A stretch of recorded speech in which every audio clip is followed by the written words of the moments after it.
Well, here's something a little different for you. Feast your eyes on this collection.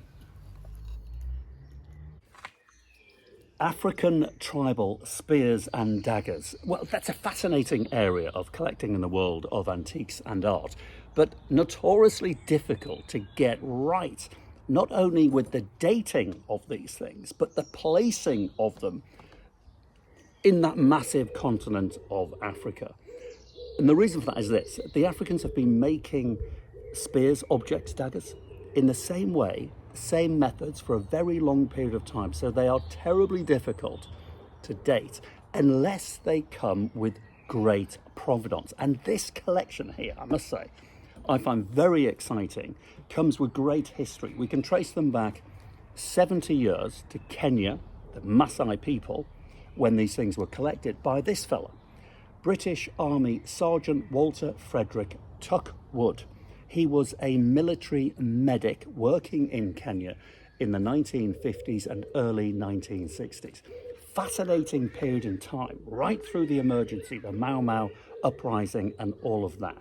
So working in Nairobi at the British Military Hospital, 50s, early 60s, where interestingly he met his wife, a nurse, and they relocated back to the UK in the mid-1960s.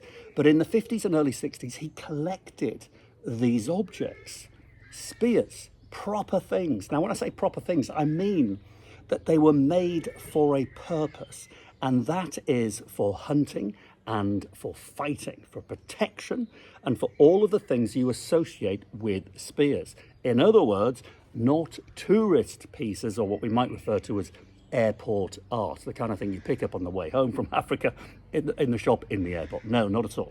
These things are genuinely forge made, so handmade and really made to do the business. The central ridge there is absolutely defined, beautiful shape, barbed on the collar, very heavy, beautifully balanced. Obviously it would have a shaft depending on what it was going to be used for throwing, or it would be longer for fighting. As a fighting stick, it would be shorter. Very sharp, I can tell you. I've almost cut my fingers on these things. So not only used for stabbing, but also for slashing as and when required.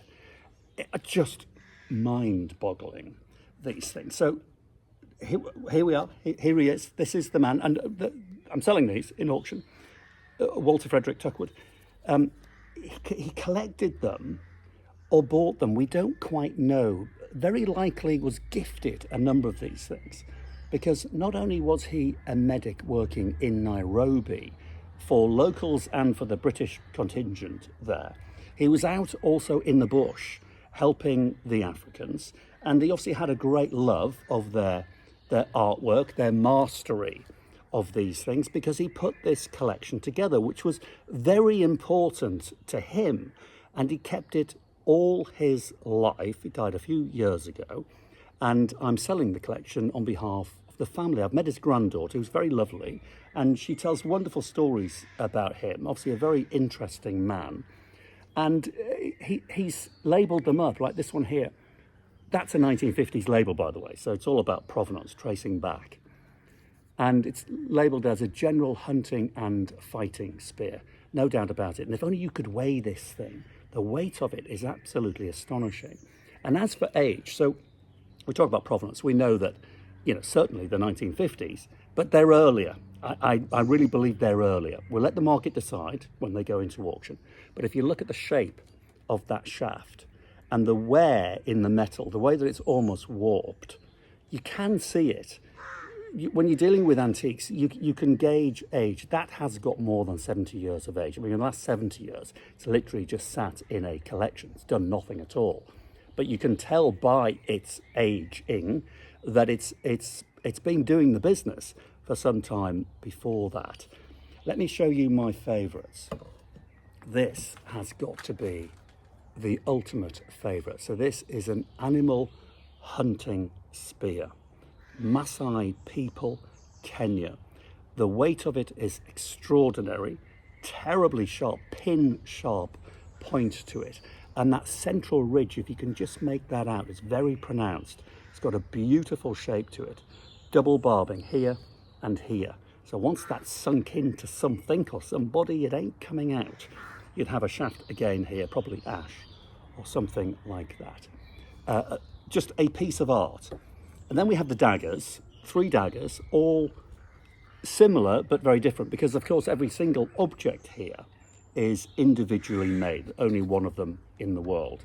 Now if you look at that dagger, you think that that is a small dagger. It is. The Maasai are very big people, so you wouldn't have thought that was a man's dagger. It could be a child's or a lady's, but it also could be used by a man because it fits into the palm like so, and it's very sturdy. It can be hidden in a cloak, it can be hidden up your wrist and then brought into action. So that's a good functioning dagger, there is no doubt about that. And look at that. Look at that, fantastic. Down that central ridge, that decoration, can you just see that? And it's glinting in the sun. Let me know what you think about these things. What are they worth? Well, gosh, I put £300 to £500 on them. That's a real come and get me estimate. So it's really interesting. I'm just going to show you the fishing spear before we go. You really wouldn't want to be a fish or anything else on the receiving end of this. The barbs are razor sharp. Once that is sunk in, it is not coming out. Again, with its original 1950s label on there, used when fishing. Of course it was. So there we have it, a wonderful collection. Let me know what your thoughts are. They're going into auction, £300 to £500. Hold on to your seats. Let's see what they make.